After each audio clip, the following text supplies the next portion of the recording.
One of the political approaches wishing to address poverty is the New Right approach. These policies were discussed by Mack and Lansley's Poor Britain. The New Right approach is fundamentally conservative, market-driven and individualistic. They believe that families should take responsibility for themselves and reduce any dependency on the state.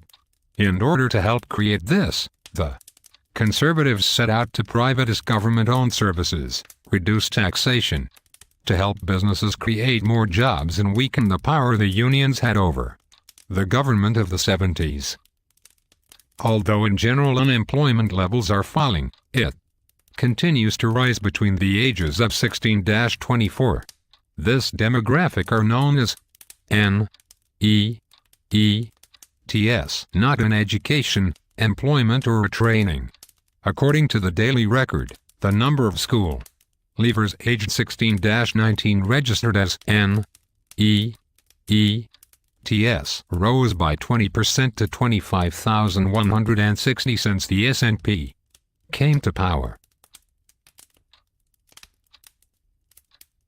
Conservatism has problems with welfare. The New Right basically believed that the welfare costs of the UK increased inflation. This would have an impacting effect for business, something conservatism is fundamentally based on. Having a large benefit bill means employing and paying for more civil servants. They also were of the view that the welfare state was too complicated, and that state services were too bureaucratic. The government intervening where the family should support itself was costing too much.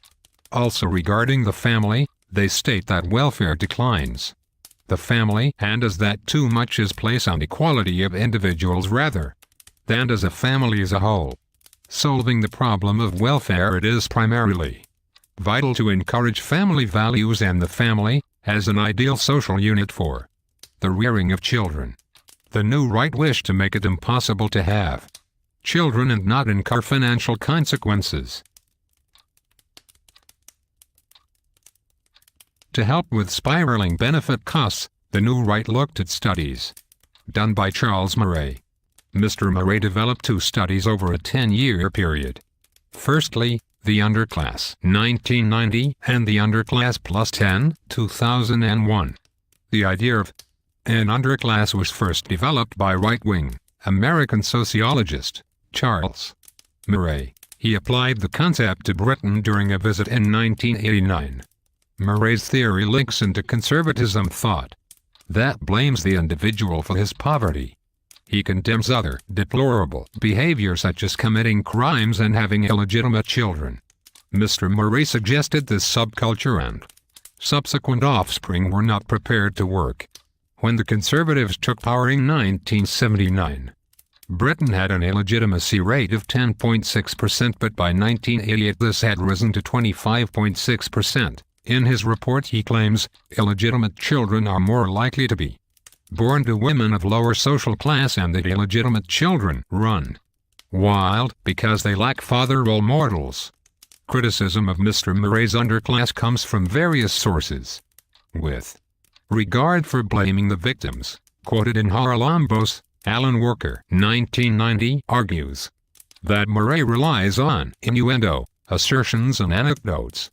Brown and Mudge, 1982, rejected Sir Keith Joseph's cycle of disadvantage when they found that at least 50% of those from disadvantaged homes do not end up disadvantaged.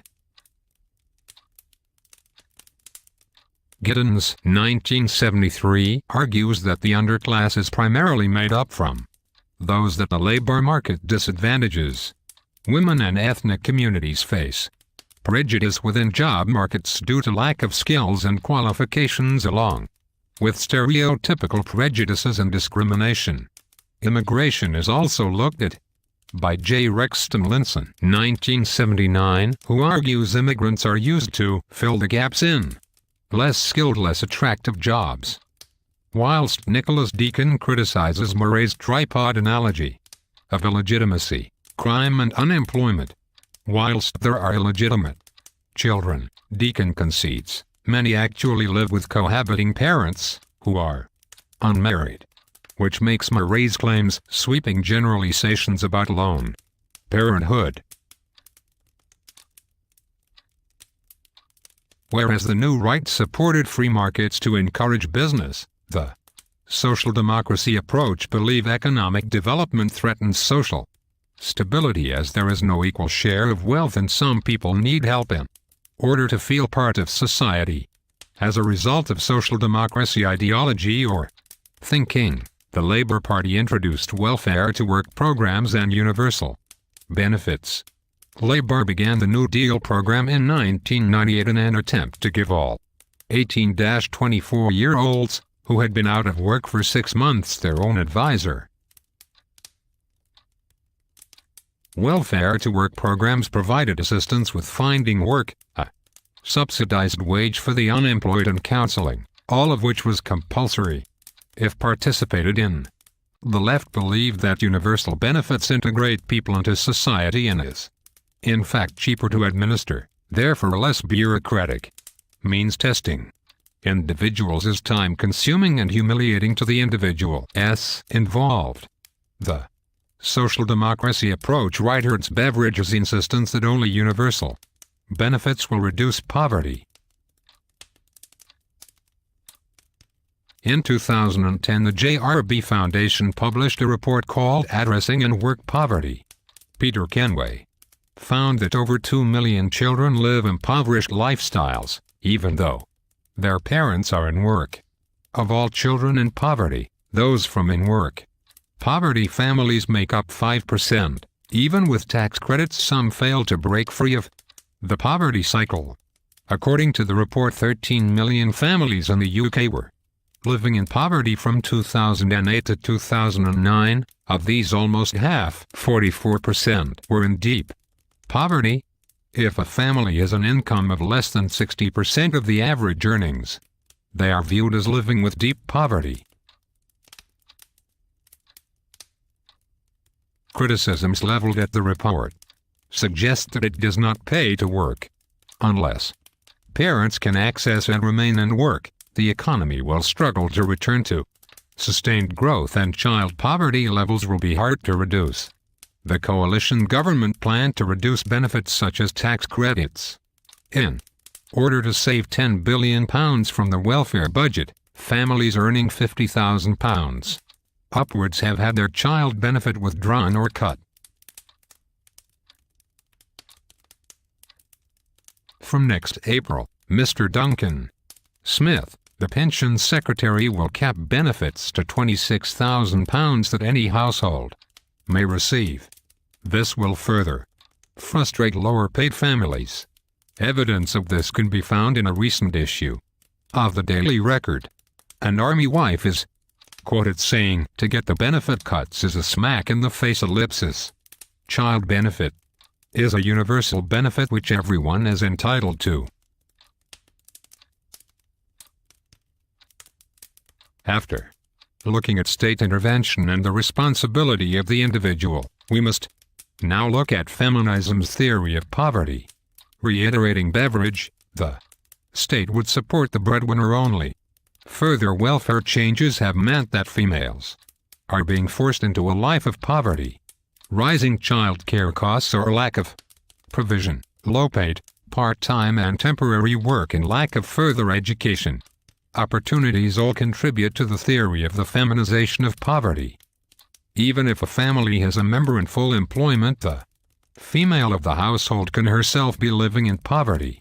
She may often go without herself in order to feed or clothe the children or remain breadwinner.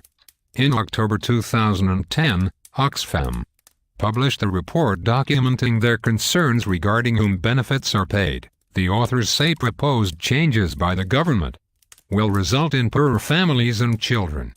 There are more single parents than ever before, and those who are within a marriage/cohabiting find they have a misappropriate work/life balance.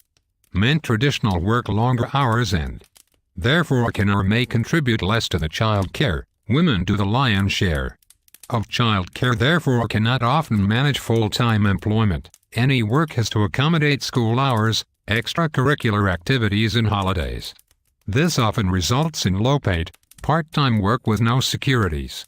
The single benefit payment going to the person whose name is on the claim often means the children whom the payment is meant for go without. If the payment goes to the main provider, then it may not be shared adequately amongst all members of the household. According to the Herald, Scotland, women are at a disadvantage before they even begin employment. The number of male students since 2007 has fallen 13%, but the number for females is 26%. The present government in Scotland should be lauded for their commitment to full-time further education. However, this places females with children and any with necessary part-time employment at a keen disadvantage. Poverty of females can also be measured through the research of second homes. Many people regard second homes as holiday homes. However, a recent census shows 821,000 people in Britain have second homes, 246,000 of which are holiday homes. A proportion of these homes are in fact registered because children are living in two homes due to separation. A mother and her two daughters had to live in a single room for 7 months within her own mother's house as a result of her recent separation. Mrs. Pritchard said, "I could no longer afford the mortgage on my house after separating from my husband." Further evidence which supports the theory of feminization of poverty comes from the Tim Sculthorpe, writing on the 22nd October, claims that the gap between savings for retirement between men and women might be as high as £30,000. Scottish widows reported that women are continually hit disproportionately by the economic downturn. The report found that the gender savings gap has increased by 10% within the last year. Women are saving on average £776 per year less than men towards retirement. Over 25% of females have saved nothing for their retirement, and debt levels for women are currently on average £10,922. All these figures are on the increase.